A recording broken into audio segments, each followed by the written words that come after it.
The air outside Flagstaff seemed abnormally quiet. It was the heavy quiet that precedes everything erupting, not the quiet of satisfaction. The Brown family compound that was once a symbol of togetherness was now like a cemetery of shattered hopes and torn land. The houses, half empty and half full, stood as if trapped in time. The air was crisp and the driveways were sloppy with the melting high desert snow. Meri, wrapped in a heavy sweater, stood at her porch edge looking out across the horizon as if it were just about to show her something. Something inevitably would occur. Even as Janelle drove up in her battered Jeep, boots crunching on gravel, she remained motionless. Tension was building inside. Once chaotic and full of laughter, the family kitchen was now eerily quiet. Janelle slowly sat down, her face weighted with unspoken knowledge. At last, she breathed, "She's gone." Her voice was flat and steady. This was more than a visit.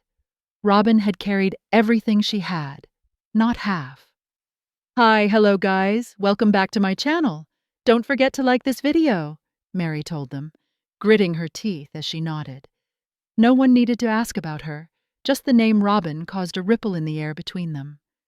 Both women sensed that Robyn wouldn't return, though they didn't say it out loud. And Kody? He was falling apart by the second. That morning, hair disheveled and fingers wrapped around a chipped coffee mug, he stomped across the courtyard, yelling into his phone. His phone rang incessantly with missed calls, text messages, and tabloid headlines. The world he'd constructed on the pretense of control was shattering. The wives vanished. The children fled. The TLC folks quit calling. And now, the one woman he'd ever believed would never leave him had struck the final blow. In the guise of visiting relatives, Robyn had made a clandestine trip to Salt Lake City only 2 weeks prior. Yet those who knew her well saw a new resolve in her eyes, something new and firm. No need to fear being misunderstood, she had confidently declared. She wasn't seeing relatives but Jonathan McCall, a laid-back, charming real estate tycoon whose eyes had been on her for decades. From afar, he had watched the Brown family drama with sympathy rather than contempt. They had first met last year at a spiritual retreat through a mutual acquaintance. What began as nothing blossomed into regular phone calls, emails, and then face-to-face get-togethers over the course of several months. Robyn was not impressed with Jonathan or his accolades. What concerned her was what he thought of her, not as a sign, not as Kody's wife, nor as the bad girl the world had sized her up to be. A quiet night out, seated across from each other at a small downtown Salt Lake restaurant. No cameras, no limelight, just life. She demurely turned down the wine that accompanied the arrival of the waiter. The menu shook her hands. "Without him, I don't know who I am," she confessed after a moment. Jonathan bent close, peaceful and gentle. "It's time to meet her. Time for you to breathe." That evening she didn't weep. Rather, she chuckled softly, clumsily. She didn't apologize for actually feeling alive again after what felt like an eternity. When she went back to Flagstaff, Robyn had altered. Her shoulders stood straighter and she enunciated clearly. She kept away from Kody for 3 days, moving her belongings in silence with assistance from her older children, gliding between homes. Aurora wept. Dayton was quiet. None of them complained. They'd witnessed her agony far too frequently and knew why. Then the video emerged. No one thought the porch camera would catch everything. Robyn with Jonathan beside her, arms folded, eyes bright but exhausted. Her voice cracked only once in the video when she spoke under her breath. The video went viral, spreading on platforms and landing on TMZ, Reddit, and Instagram Reels within a day. Reactions to the backlash differed starkly. Some continued to vilify her as a manipulator and a traitor, demonizing her wherever she went. Others, however, saw her for who she was, the woman who had been cornered, taken advantage of, and unfairly stigmatized. She didn't react to any of it. She just walked away instead. Kody's unraveling started slowly.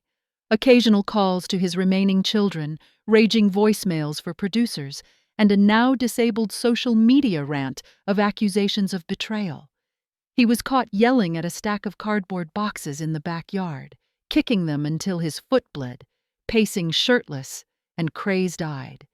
He pleaded with TLC to renew his show. They wouldn't. In his final ever interview, Kody sat in a dimly lit room with sunken eyes. "They all left," he whispered. "She did too." The she was clearly Robyn. "She told me she loved me. She told me she believed in this family." His face contorted with rage and sorrow, voice shattering. "Now she's leaving with some dude who's talking about therapy and has loafers on." He silently cried. And for once, he did not seek the camera. Weeks went by. The compound became less busy. 2 lots had foreclosure signs posted. Janelle and Meri went on, establishing a women's wellness retreat in Sedona. A refuge that was not about hierarchy, but healing. In the sun's warm light, the 2 women, once shattered, now stood together, smiling from the heart. Then Robyn came back. Although not to Flagstaff or the public sphere. She reappeared on Instagram with a simple silver ring and a flowing forest green gown. She laughed, her hair ruffled by the wind, barefoot and unencumbered. Jonathan stood behind her, smiling, lightly touching her waist. But there's more. The bizarre mirror messages that Kody leaves for Robyn Brown have irritated Reddit users, who also mock the interior decor of Sister Wives stars Robyn and Kody Brown's homes. Fans are stunned or puzzled by their homes, from Kody and Robyn's surreal Flintstone-style sink to a medieval-style royal bedroom adorned in a gaudy purple palette.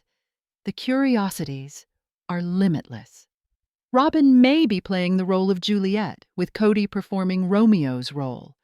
In a telling shot, Robyn relaxes in front of the mirror, curling her hair and asking herself if what she is doing is good enough. The naturally lovely mother is attempting to be the ideal doll Kody desires. He's made it plain he likes a particular style for her.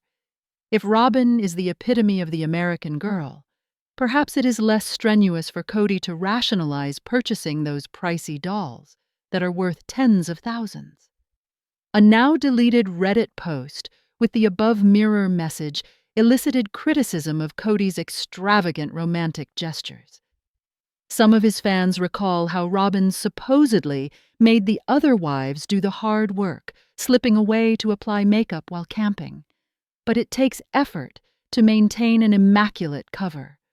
Robyn may feel trapped that she has no option, but many women don't desire that kind of existence. Kody heaps compliments on the little brunette who is his sole wife now, paying her for all this hard work. Off-screen, he once joked that Robyn resembled a Diesel jeans model, even labeled her as a soccer mom, a remark that sounded strangely flirtatious. There's probably more going on underneath, and that's the issue, because it would create too much strife. Kody has promised not to bring another wife into the picture, but perhaps inwardly he's wanting to introduce another woman into the mix, a throuple in the making. Robyn doesn't want that, particularly with word that Kody's impossible to live with and is attempting to destroy their marriage. He has awful mood swings. Everything appears perfect on the surface. He communicates his feelings in little notes, occasionally in lipstick on mirrors or other places. Hopefully, those are true words. Kody is certainly loving Robyn, though some of his messages in his mirror have been complex. The one he left recently was straightforward, unequivocal. The part of the message that can be seen in the photo above is, he really leaves his mark by doodling a pretty heart around his first. That was cute, but Kody didn't exactly seem to be having a great time when his other wives, Christine, Janelle, and Meri, ultimately left at last. He actually looked unhappy, cranky, and irritable instead. That didn't compute. A man ought to be enjoying some sort of Disney fairy tale ending when he gets to leave with the girl he refers to as a total woman, the ultimate dream. Cupid's dart should have struck him directly, and he should have been walking on air 9. 19 wives left even before Garrison passed away, and because Kody did not want those other girls in the first place, there was no need for him to be angry at that moment. Perhaps monogamy is not the solution. Humans tend to want the best of both worlds. Kody may end up missing having an entire entourage of women at his beck and call now that he has only one wife. Yes, he grumbled when they were present, but with Robyn alone, he has to deal with life's problems without attributing every issue to the other Brown ladies. Meri, Christine, and Janelle were cast as illogical shrews who couldn't charm their husbands. But after Kody, all three appear to be doing wonderfully. They've had glow-ups, becoming a world of actual glamour, as if they were original works of art, left in their untutored state, now masterfully restored. Perhaps they weren't so bad after all. Kody is appearing to create a fantasy world for Robyn, like the grand house in Citizen Kane, as one considerate Reddit commenter noted. Maybe Robyn picked all of this, as she's allegedly Kody's rosebed, the object he holds dearest, and that is home to his most bittersweet memories. In spite of marriage difficulties, she is still his real treasure, his Achilles' heel. It is difficult to envision Kody apart from Robyn. He's that devoted. Robyn's American Girl doll collection, the granite sink, the bling David Yurman baubles, Kody's Star Wars figurines, and their royal bedroom. Describing this decor as whimsical does little to capture its essence. It's a remarkable home design, to be admired if his affections are genuine. All the same, perhaps Robyn coerced him into monogamy against his will. Perhaps he's just pretending. Nobody exposes all of themselves. There's always something held back. The Sister Wives cast could be in even greater turmoil because of it. Even after they sold Coyote Pass and had that weight removed from their shoulders, their lives aren't necessarily peachy, even with the love mirror messages. Kody and Robyn's old Flagstaff house had a clear Western aesthetic, reflecting their sense of country-style design. They live well. Kody's always had a thing for country style, so much so that he wears a David Yurman ring with a wild stallion, complementing Robyn's ring. While most Reddit participants brand the couple's style tacky to the point of pain, at least they were in agreement on a theme. Sitting in that living room must have been fun for them. Kody and Robyn encountered many Wild West-style showdowns on Sister Wives Season 19. The future of Coyote Pass pitted them against Kody's former partners and Robyn's former sister wives. Kody sold the property for $1.5 million, dividing the proceeds with Janelle and Meri. Christine Brown rode off into the West, bound for her true love, David Woolley. But the sometimes grumpy Kody still has pangs for her. He tends to wear the black hat because, while he clearly loves Robyn, he's actually uncomfortable knowing 3 women have rejected him. There's no one style. There are people who like minimalist environments, Spartan, sleek, uncluttered, with contemporary furniture. Robyn and Kody are not those people. They're maximalists, filling every room to the brim. For instance, there's a Walmart area rug with a single star design showing in one photo posted by Reddit user Mindsert. The rug embodies the resilient and self-reliant attitude of Texas, conjuring visions of line dancing, cowboy boots, and mouth-watering Tex-Mex fare. As the room's centerpiece, the rug provides the playfulness that completes a themed space. With the heavy leather or hide sofas, the lighter tones of the rug counteract the weight of the furniture. That being said, don't look for Architectural Digest to include this somewhat dubious, though not awful, sample of interior design anytime in the near future. It's a space all too frequently mocked, unfortunately. Maybe the ubiquitous mid-range hotel feel doesn't agree with all individuals. Some enthusiasts just dislike country decor or the way that the couple fixed up their Flagstaff, Arizona home. This is just one little sample of criticism they are getting, as noticed by the Reddit forums. Kody might enjoy old classics like Pale Rider, in which Clint Eastwood is the reserved character, referred to as the preacher. But he would possibly enjoy more recent, rustic series, like Netflix's Yellowstone. Robyn, on the other hand, could be a country music lover, like Carrie Underwood's popular tune, Jesus Take the Wheel. Look above at the Reddit thread for photos of their house. Beyond what they reveal on television, which is a lot, their inner lives are fairly enigmatic. Despite Robyn's core family having shared so much, there is still some intrigue regarding their lifestyle. The fact that the decor of their house provides hints regarding their real identities makes it all the more intriguing to watch. Personal style usually mirrors personality. The living room here is one of the more streamlined rooms in Kody and Robyn's home, which otherwise has surprises to spare. Other rooms are packed with symbolic and sentimental items. For example, Kody keeps a set of Star Wars dolls, several of which are also Transformers. His enjoyment of displaying and playing with his Millennium Falcon model and Transformers robots is cute. Robyn, however, has some 70,000 American Girl dolls, all glitteringly attired and painstakingly packed away in her house. Even the zippers on the clothing for the dolls are beautifully beaded, with 1 or 2 dresses specially commissioned. The problem is that the fans tend to think Kody and Robyn have better lives than the other Brown women, and this perpetuates most of the criticism. Otherwise, it's largely just fun. Janelle took hardly any cash from the marriage, a brutal fate for a woman who had put so much energy into bringing in money for the family. While Christine and Meri don't seem to be poor, it's understandable that they would resent the way the family money was spent. Kody appeared to withhold important things from his ex-wives in these spiritual marriages: love, money, time, and physical intimacy. This made the women more isolated over time. They found new hope by escaping a man who didn't love them as much as he should. When it comes to Robyn, Kody is seemingly willing to make any sacrifice. She has already declared that she likes spending money in order to make life better for herself, whereas he does not appear to be as cheap. Aside from Kody's cherished possessions, most of the house's decisions probably mirror Robyn's preferences.